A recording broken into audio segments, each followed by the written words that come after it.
Hello বন্ধুরা, চলে আসলাম নতুন একটা ব্লগ নিয়ে। হোলির দিন ভোর 5টার সময় ঘুম থেকে উঠেছি, কারণ আজকে আমার অনেক কাজ।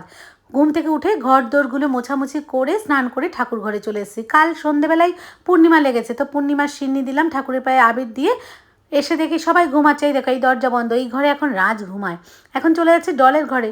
ডলও তো ঘুমাচ্ছে, কারণ অফিসও ছুটি আর রাজের কলেজও ছুটি। বেশ মজা, কখন যে ঘুম থেকে উঠবে কে জানে। এই দেখো, দরজা সব বন্ধ। আমি আমার কাজ করে নিই, ভালোই হবে, এখনও ঘুমাচ্ছে, উঠেই তো জ্বালাতন করবে। তো যাই হোক, আমি তোমাদের দাদাভাইয়ের পায়ে আবির দিলাম ঠাকুরকে দেওয়ার পর, ও আমার মুখে একটু আবির দিয়ে দিল। এবার চলে গেলাম রান্নাঘরে। ভেবেছিলাম তাড়াতাড়ি রাম ঠাকুরের উৎসবে ওখানে যাব, কিন্তু এই দুটো না উঠলে এদের না খাইয়ে তো যেতে পারবো না, তাহলে তো জ্বালাবে। তো রান্না বসেছি, ফ্রাইড রাইসটা হয়েছে, চিলি চিকেনটা জাস্ট করছি।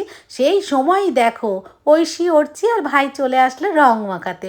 তো আমি বললাম, দেখ রং কিন্তু ঘরের মধ্যে ফেলিস না, কারণ আমার তো যারা কাজে হেল্প করে আর কি, ঘর মোছায়, তারা দুজনই ছুটি নিয়েছে। তো যাই হোক, আমাকে আমার শাশুড়ি মাকে দিল। এবার ডলকে টেনে তুলে নিয়ে এখন যাচ্ছে ছাদে। আমি বললাম, ছাদ নোংরা কর, আমি পরে ঝাড় দিয়ে পরিষ্কার করে দেবো। তো থালা নিয়ে চলে এসে নে। রাজটা দেখ ওঠেই না ঘুম থেকে। রাজ ঘুমাচ্ছিল, রাজকে ডেকে ডেকে তুলে এনে এই দেখো ওর বাবা সারা মুখে রং দিয়ে দিয়েছে। আর সত্যি কথা বলতে আমি না তেমন একটা রং খেলি না। ওই সকালে ঠাকুরের পায়ে দিই, তারপরে তোমাদের দাদা ভাই আমার শাশুড়ি মাকে দিই, আর আমার গালে ওরা একটু দিয়ে দেয়। এই হলো রং খেলা। ওদের রং খেলা দেখে না আমার রাজদলের ছোটোবেলার কথা খুব মনে পড়ছে। ছোটোবেলায় কী করতো জানো, ভোর 7টার সময় উঠে রং গলিয়ে নিয়ে রাস্তায় সবার গায়ে ওরা রং দিত।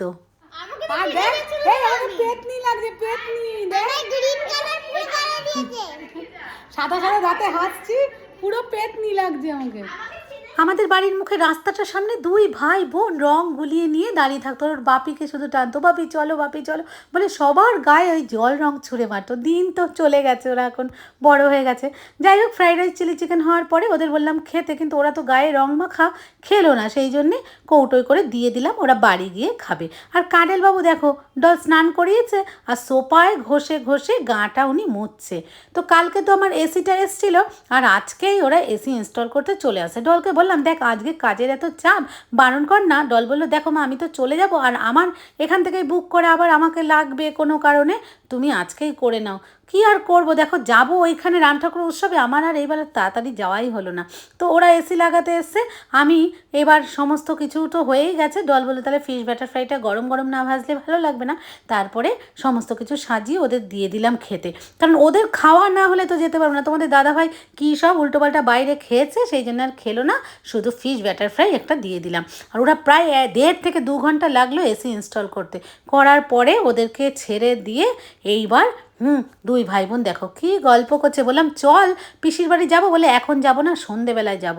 আমার আর এই দুপুরবেলা আজকে যাওয়া হলো না, কারণ গিয়ে দেখবো তো ওখানে কীর্তনও হয়ে গেছে, প্রসাদ টোসাদ দেওয়াও হয়ে গেছে। আমরা ঘুরতে চলে যাচ্ছি, তুমি থাকো পুকু, আমরা চলে যাচ্ছি, টাটা টাটা, তুমি বাড়ি থাকো। তোমাকে অন্যবার আমি দুপুরবেলা যাই, এবার কিন্তু আমার ডলের জন্য দেরি হয়ে গেল। তো যাই হোক, রেডি হয়ে রাস্তায় এসে দেখি, দেখো পাড়ার মোড়টা পুরো ফাঁকা, একটা রিক্সা নেই। রং খেলে বাড়িতে সবাই হয়তো ঘুমাচ্ছে। তো ডল একটা টোটো বুক করলো, সেই টোটো করেই আমরা চলে আসলাম। আসলে কী হবে, দুপুরবেলা এখানে কত লোক গিজগিজ করছিল, ভোগের প্রসাদ দেওয়া হয়েছে, খিচুড়ি দেওয়া হয়েছে, সে সমস্ত এবছর আর আমার দেখা হয়নি। তো আসলাম যখন, এই জায়গায় ফাঁকা, কীর্তন হচ্ছে, একটু পরেই আবার অবশ্য সত্যনারায়ণ হবে। আর এই রাম ঠাকুরের পায়ে প্রতিবার এসে আবির নিয়ে আসে, আবির দিই দুপুরবেলা। এইবার ডলের সাথে সন্ধেবেলা এসে আবির দিয়ে দিলাম। প্রণাম করে ডলকে বললাম, তাহলে চল পিসির বাড়িতে গিয়ে বসি, একটু পরে যখন সত্যনারায়ণ হবে তখন তাহলে আসবো। আর বেরোনোর সময় পলাশ ফুল গাছটা আর একবার তোমাদের দেখাই, দেখো কি সুন্দর লাগছে গাছটা। তো এই ননদের বাড়ি চলে আসলাম, কয়েকটা বাড়ি পরেই একদম পাশে। মনে পড়ছে ডলরা যখন ছোট ছিল, এই অনুষ্ঠানের আগের দিনই আসতাম, এখানে কত মজাই ছিল। এখন কেউই আর নেই, যে বড়দি আর কর্ণদা আগের দিন রাতে এসছে, ওরা ছিল, আর আমার তো বাড়ির কাজের জন্য থাকতে পারিনি।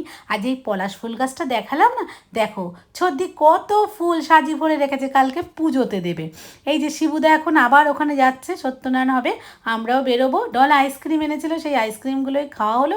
আমার প্রচণ্ড ঠান্ডা লেগেছে, আমি খাইনি। আর এই যে শিবুদা ভোগ দিয়ে দিল। হ্যাঁ, আমরা ভোগ দিয়েছিলাম, কুপন কেটেছিলাম ভোগের, 3টে ভোগের প্রসাদ নিয়ে আমরা বাড়ি চলে আসলাম। দেখো এই ভোগের প্রসাদগুলো এখন বের করছি, কারণ তোমাদের দাদাভাই আর রাজ বসে আছে। সবাই আজকে রাত্রেবেলায় আমরা এই ভোগই খাচ্ছি, আমরা অন্য কিছু খাবো না আজকে।